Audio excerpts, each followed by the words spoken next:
Time now to talk politics. We had an epic year in Arkansas politics in 2014. Consider all of this. Lieutenant Governor Darr resigns at the first of the year. Former Treasurer Martha Schaffner convicted earlier in the year. Pryor versus Cotton. Asa versus Ross. The GOP sweeps to victory in November. 4 of the 5 amendments passed that were on the ballot this November. We had the private option nearly each and every day, it seems like, in our reporting. There were agency turnovers and holdovers. Voter ID, same-sex legal challenges, Hillary and Huckabee rattling for presidential runs. Here to talk about all of that in one fell swoop, well, actually 2 fell swoops, is Jason Tolbert of the Tolbert Report, which is on talkbusiness.net, KATV's lead Capitol reporter Janelle Lilley, Steve Brawner, independent journalist and Talk Business and Politics contributor. Welcome to all of y'all, and a little early Happy New Year to all of you. Thank you. All right. So, of all of those things that I just outlined up there, all of them, there was a bunch on that list. What were the biggest, Jason? Well, I have to say the biggest was the seismic change in Arkansas politics, the shift from being really a Democratic state, one of the few last Democratic strongholds in the South, to now truly being a Republican state, all the way up and down the ballot. Huge shift, not only for this year, but for a lot of future years in our state. All right, Janelle, what do you think? Yeah, you asked for the top 3. I think private option is number 1. It's something we're going to continue to talk about. We have been for 2 years, and it's going to continue in perpetuity. You've got the Pryor versus Cotton. That was a big thing as well, just as far as that race and the national attention and the money that it brought into our state. And then number 3, I'm going to have to agree with Jason. I think this shift in the overall balance of power in the state is interesting, and what that means for the future, whether or not it's a unified Republican Party, whether or not they're diverse in their opinions, and what that means for the legislature in the future as well. All right, Steve Brawner, what do you think? The GOP shift is 1, 2, and 3 to me. You're talking about a complete changeover from 150 years of Democratic rule. Now, this has been happening for several election cycles, and you might have said it was inevitable anyway. It's happened across the entire South. But this was a complete turnover now. 2/3 of the legislature is now Republican. The entire state constitutional slate now Republican. The entire congressional delegation Republican, and eventually this will bleed down to the local level. It is why Asa Hutchinson is now governor. It's why Tom Cotton is now senator. Now, race after race, this was an epic year in that area. The margins of victory were huge. So really, all 4 of us have some pretty good, deep Republican connections. What is your sense, and Jason, I'll come to you first with this question. What's your sense of how much pressure Republicans feel to be able to perform, to govern, to lead now that they have all of this power entrusted in them? Are they going to choke? Are they going to handle it? The dog has finally caught the car. They've been chasing that for years and for years, and I think it's really been 40, maybe 30 years of work to reach this point of slowly building to this. So what is going to be interesting to watch really is what happens with the executive branch. That's where you're going to just have really huge change.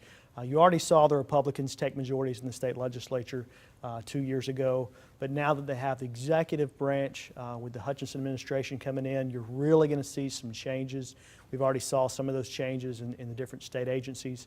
You're going to see people who have been in a state agency for 20 or 30 years starting to retire, and new people come in. So I think there's going to be some cobwebs that need to get shaken out are going to get shaken out. Some house cleaning that needs to take place is going to happen.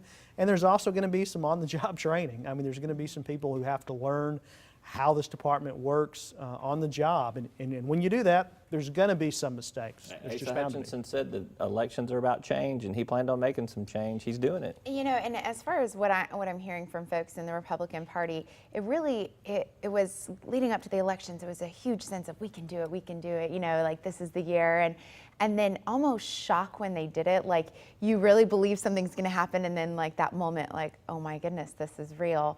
And then since then, I've felt a little bit of a shift into, okay, so we have what we've wanted all along, like that dream we've chased.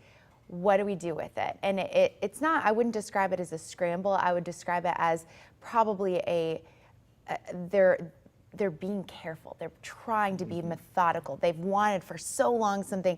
And so that's why I feel like you're seeing a lot of slow moving things, because they have been planning this for so long, and they don't want to make any mistakes. Well, and I think this is and you're speaking to something that I've seen happen. You'll see this happen at the national level. Typically in a presidential election, you start to see the trends earlier out. There's very little surprise on election night, at least in recent elections, other than maybe the Bush-Gore vote back in 2000. But you've kind of known how things are going to go, and so there's been some planning for transition. It was taboo for Republicans to talk about what are we going to do if we wind up winning everything or we wind up, winning anything. Yeah. I didn't hear them talking a lot about it. As a matter of fact, if you ever asked, what are you going to do, how are you going to do it, it was always we don't want to jinx it, we don't want to talk about that. We'll talk about that after the election, and now they've got this short window. But back to my original question, Steve, how do you see them kind of planning at this point in time? Is it? Well, your original question, you asked if they were seeing pressure. And if there's pressure, I think they're going to kind of self-impose it, because at the moment, there are no Democratic senators in the United States Senate in the entire South, I don't think. There has been a wave occur that is fairly permanent. And so the pressure that is being created is kind of self-imposed. And the real issue is not going to be how do Republicans fight off the Democrats, because that's kind of done for a little while. The real issue is how do Republicans get along? Yeah. And so instead of having, for years, Arkansas was not a one-party state. It was a no-party state. The Democrats were really no party. Now the Republicans have such an overwhelming majority in the legislature that what we'll actually have is three parties. We'll have the Democrats, we'll have one faction of Republicans, and we'll have another faction of Republicans, and those factions will shift and they'll be fluid, and legislators will go from one to the other at one time, and often there'll be one faction of Republicans and the Democrats. What issues versus, do they fight over? Well, I obviously, feel like private you've option seen would that be one. in a microcosm. I agree with you. You've seen that in a microcosm as well. With the last session in the private option, you did see the shift within the Republican Party, and the waffling, the going back and forth, and who's going to be in control of that. I don't know if that'll be greater now that there's more control and more people feel comfortable taking a stance. Well, 30 seconds. Is it a three-party state? Well, yeah, I do. I think what's interesting is we've seen Asa Hutchinson begin to push for a policy that I think is accepted by all three of those groups, the middle-class income tax relief. I've heard people from all three of those different segments sign on saying this is what we need to do. Even Democrats, even the Tea Party groups, even the moderate, establishment Republican groups, all of them are saying this is what we need to do. So I think that's going to be one of the policies that sort of unite these three groups, and then they're going to have a lot of skirmishes over a lot of kind of smaller issues during the session. All right. We got to take a quick commercial break. We're going to come back for more. All right. Jason Tolbert, Janelle Lilley, Steve Brawner. You're watching Talk Business and Politics. We're back right after this. Arkansas's most abundant natural resource provides the core asset for Deltic Timber Corporation. In addition to the sustainable yield stewardship of its well-stocked timberlands, Deltic adds value by integrating its efficient wood products manufacturing facilities, as well as through planned development of commercial and residential real estate. Deltic Timber Corporation, creating value for a growing Arkansas. Welcome back to Talk Business and Politics. I'm Roby Brock. We are joined at our political roundtable talking about the year in Arkansas politics. Jason Tolbert, Janelle Lilley, Steve Brawner. All right, so we've talked about this Republican wave that swept the state and how dominant it's going to be. Let's kind of get into a little bit more of the races themselves this past year. We thought that Mark Pryor versus Tom Cotton, and it was epic in terms of the money spent and the intensity of that race, but at the end of the day, it was a 17, 18-point victory. Why? I think you saw towards the end of the race, the last month of the race, all the undecided voters, all the independent voters broke for the Republicans. And so those margins just immediately shifted once that group changed. And really, it kind of makes sense. I mean, if you're an undecided voter, you've had 12 years of Mark Pryor. If you haven't decided to vote for Mark Pryor after 12 years, you're probably not going to make the decision to vote for him there at the end. And so that entire group, I think, shifted towards Tom Cotton. And when that happened, it really went very deep down the ballot into all those races.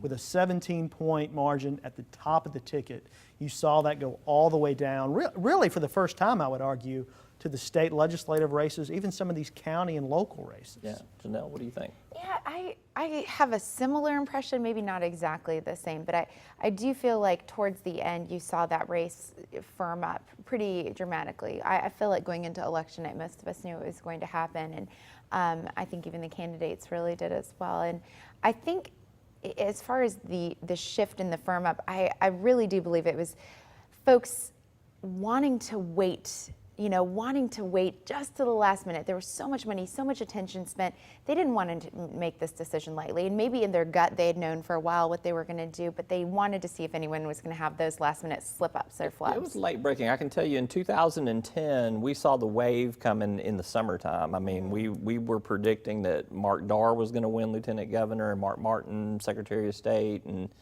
John Thurston, Land Commissioner even, which was, all that was unprecedented at the time. And those ended up being pretty close. And they ended up being, well, they wound up winning comfortably though, but I'm just saying, but we saw that happening in the summertime. Right. This was tight until about the last 30, 40 days is when we saw it tighten up there. What about Asa Ross? Was that just a coattail from Tom Cotton in your opinion? Do you think Asa defined himself, got that early lead coming out of the primary, held on to it? Well, I think that as long as President Obama is in office, this was inevitable, up and down the ticket. But yes, obviously the Senate race had something to do with it. But really throughout the entire race, it seemed to me that Asa Hutchinson was just comfortable. I mean, he just seemed very like the next governor of Arkansas. His commercials were almost, that his campaign produced, were almost all positive. His demeanor was comfortable in the debates. And Ross looked like a guy who was just fighting uphill, like a guy who's playing chess and loses his queen early in the game and just trying the whole time to find something else that'll work, and nothing was working. He had this almost pained expression on his face through the debates and other public appearances, like this is just a losing battle, and I think it was just inevitable. Yeah. Inevitability? Yeah, I agree. You know, this campaign, you really saw Asa run really a confident campaign. The things he proposed, the things he talked about, he sounded like a guy who was going to be the next governor. It didn't really sound even like he was campaigning for it. It sounded like he knew he was going to be the next governor and was talking about things that he knew he could implement. What was different, though? I mean, 4th time's the charm, really. I mean, he's run 3 times statewide before. The state shifted, yeah. The electorate just shifted so much less time. Comfortability in that. Well, that's what made him comfortable, I believe. I think he knew in previous races it was an uphill battle for a Republican to win. He just did not have the wind in his sails. Whereas this year he knew the state had shifted, and he ran like a guy who knew he was going to be the next governor. We're running short on time here, so let me jump just to another subject real quick. 4 of the 5 amendments passed. I made that note earlier on there. Which was the one that you found the most surprising that passed? Janelle?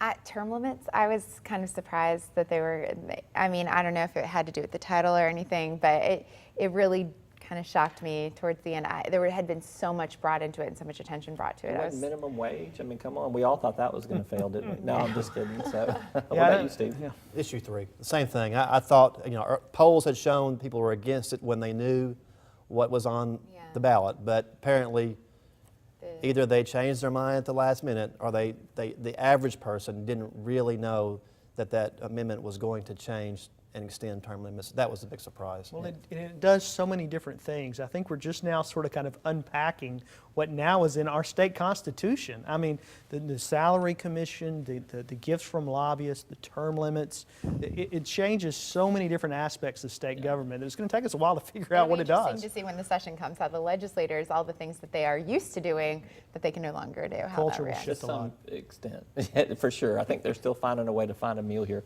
All right, so there was one thing I left off that big list, and I will give everybody, I'll buy you lunch for a week if you can tell me what it was that I left off that list of all those top things that went on.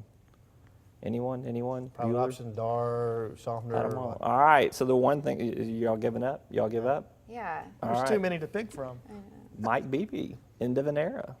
30 years on the political scene. You don't feel like that This fits is his under exit. GOP sweep? I do not. He wasn't on the ballot. He wasn't running. He's leaving office. It'll be interesting to see what he does. What's his legacy? What's Mike Beebe's legacy? How he rides out with a huge wave of popularity. Absolutely. You know, I think he leaves really as an extremely popular governor who a lot of people like on both sides of the aisle, but there really is not a lot of huge accomplishments he can point to. He did cut the grocery tax He did sort of broker the passage of the private option, kind of working with both sides. But there's not really one huge signature policy that he can point to say, this is what I accomplished during my administration.